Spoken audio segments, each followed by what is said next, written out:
এটা হচ্ছে Cairo tower. চমৎকার একটা জায়গা। এইখানে প্রবেশের জন্য আপনাকে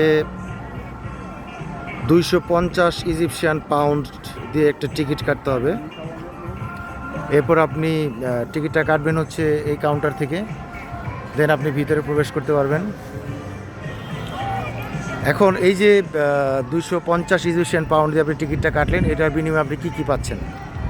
আচ্ছা, এটা বিনিময়ে পাচ্ছেন হলো আপনি এই যে কাচের যে গ্লাস, এটার ভিতরে একটা লিফট আছে। এই লিফট দিয়ে আপনাকে একদম এই উপরে তুলে নিয়ে যাবে। ওইখানে ওটা এই কিন্তু মোবাইলে কিন্তু দেখা যাচ্ছে যে খুব চিকন, বাট এটা কিন্তু অনেক বড়। একদম রোপটপ থেকে আপনি পুরো কায়রো শহরটা দেখতে পারবেন। ওইখানে একটা রেস্টুরেন্ট আছে। ওই রেস্টুরেন্টের এই টিকিটের সাথেই সামান্য কিছু খাবার ইনক্লুড করা আছে, আর চাইলে আপনি ওখান থেকে খাবার কিনে খেতে পারবেন। তবে টিকিটটা কাটার সাথে সাথেই আপনি এটা ব্যবহার করতে পারবেন না। যেমন এইখানে যে দেয়া আছে, ফ্রম 197 থেকে 206, অর্থাৎ টিকিট নাম্বার 197 থেকে 206 যাদের, তারা এখন ওই উপরে ভিজিট করতেছে। আর আমার টিকিট নাম্বার হচ্ছে কত, 260। সো ফ্রম 197 থেকে 206 আমাকে 260 পর্যন্ত অপেক্ষা করতে হবে, অর্থাৎ মিনিমাম আরও 15 মিনিট বা 20 মিনিট আমাকে এখানে বসতে হবে। এরপরে আমি উপরে যেতে পারবো। তো যেহেতু আমি এখনও উপরে উঠি নাই, আমি জানি না উপরে কেমন। তবে যেহেতু অনেক মানুষ এখানে আসে, এত টাকা খরচ করে এর মধ্যে উঠে, কারণ 250 ইজিপশিয়ান পাউন্ড মানে আমাদের 1000 টাকা। তো বাংলাদেশি 1000 টাকা যেহেতু এটার ফি, আশা করি জিনিসটা সুন্দর। এখানে এই যে ইজিপ্টের একটা লগো দেয়া আছে। আর উচ্চতাটা হবে হচ্ছে আমাদের কত, 50 তলার মতো আর কি। তো সবচেয়ে মজার ব্যাপার হচ্ছে এটার উপরে একটা রেস্টুরেন্ট আছে। এই জন্যই যাচ্ছি, দেখি ওখান থেকে পুরো কায়রো শহরটা কেমন দেখা যায়।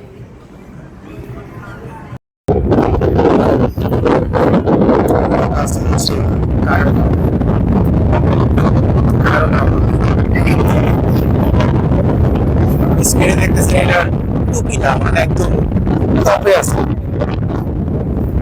টপে বলতে কায়রো টাওয়ারের যে একদম টপের বেসমেন্টে আছি। আচ্ছা, কেন কায়রো টাওয়ারে আসলাম এটা একটু বুঝাই দিই। আমি এখন যেখানে আছি এটা কায়রো টাওয়ারের টপ, যেটা বাংলাদেশের ধরেন 50 থেকে 60 তলার মতো হবে। আচ্ছা, এখান থেকে আপনি কি দেখতে পারবেন? এটা হচ্ছে মিশরের নীল নদ। এই নদীটা বিশ্বের 11টা দেশে প্রবাহিত হয়েছে, মানে 11টা দেশের উপর দিয়ে গেছে। আচ্ছা, নীল নদ দেখতেছেন মিশরের রাস্তাঘাট। ওই সাইডটাতে আছে ওই যে কালকে গেলাম যে মোহাম্মদ আলী আল মাস্ক মসজিদটা, ওই অঞ্চলটা। আচ্ছা, এইখানে আবার বাইনোকুলার আছে, অনেকে এই যে বাইনোকুলার দিয়েও দেখে। এখন দেখি ওই সাইডটাতে কি আছে।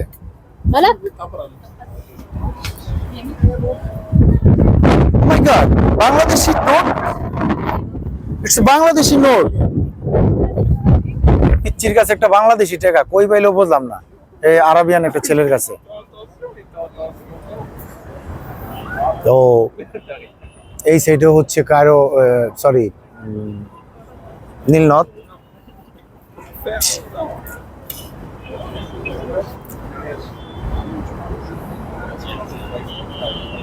মানে পুরো সিটিটা আর কি এখান থেকে দেখা যায়, আর কিছুই না।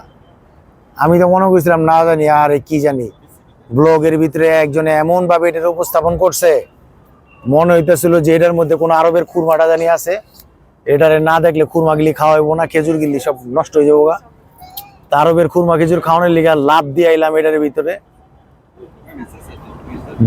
150 ইজিপশিয়ান পাউন্ড দিলাম উবারের ভাড়া, আর এখানে আইসা 250 ইজিপশিয়ান পাউন্ড দিয়ে টিকিট কাটলাম। টিকিট কাটার পরে যাইসা দেখলাম এই অবস্থা, মানে টোটালি ভুয়া একটা এনভায়রনমেন্ট। কিছুই নাই এখানে, কিছুই নাই, হুদ্দা বুংবাং। জাস্ট যারা মিশরে আসবেন, কায়রোতে আসবেন, এই কায়রো টাওয়ারে আসার জন্য আমি একদম মানে নিরুৎসাহিত করতেছি। এখানে আসলে আপনি হতাশ হবেন, হতাশ। আর বিশেষ করে যারা বুর্জ আল খলিফা, তারপরে ভিয়েতনামের স্কাইডেক এগুলা দেখছেন, তাদের কাছে এটা ভুয়া ছাড়া আর কিছু মনে হয় না, একদম ভুয়া। আর যারা মনে করেন লাইফে এরকম কোনো কিছু দেখেন নাই, তাদের জন্য অনেক কিছু। তবে একবার আহামরি অনেক কিছু বিষয়টা তাও না, কারণ আমি বড় বড় যে টাওয়ারগুলো আছে সেই টাওয়ারগুলোতে আমি উঠছি, আমি দেখছি। আমার কাছে এগুলো কিছুই মনে হইতেছে না, এটারে কিছু মনে হয় না, মনে হইতেছে না। বাট যারা ওই যে বুর্জ আল খলিফা বা স্কাইডেক এগুলোতে ওঠেন নাই, তাদের কাছে এটা অনেক কিছু মনে হইতে পারে। না, আমার কাছে এটারে জাস্ট পয়সা নষ্ট মনে হইতেছে, একদম পয়সা নষ্ট। যাই হোক, আমি ভিডিওটা অফ করে দিব। আমি শেষবারের মতো একটু ঘুরায় দেখাই, এখান থেকে শুরু করি।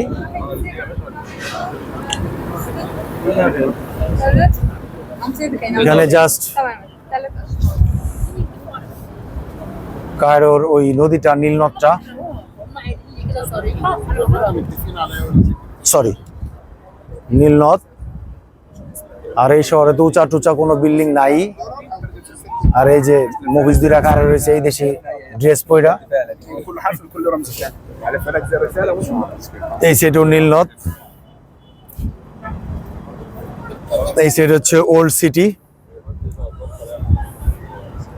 হ্যালো, বাস শেষ, আর কিছু নাই। তার মানে কি পয়সা নষ্ট। সো পয়সা নষ্ট করে এখানে আসার পক্ষপাতী আমি না, একদম ভুয়া একটা জায়গা। ঠিক আছে, আসছিলাম যেহেতু, এটা একটা সবার কাছে শুনছি, বা বিভিন্ন ব্লগার যারা ওই যে পয়সা কামানোর জন্য ইউটিউবের চ্যানেল খুইলা ভুয়া টুয়া রিভিউ টিভিউ দেয়, ওদের জন্য এক বালতি সমবেদনা।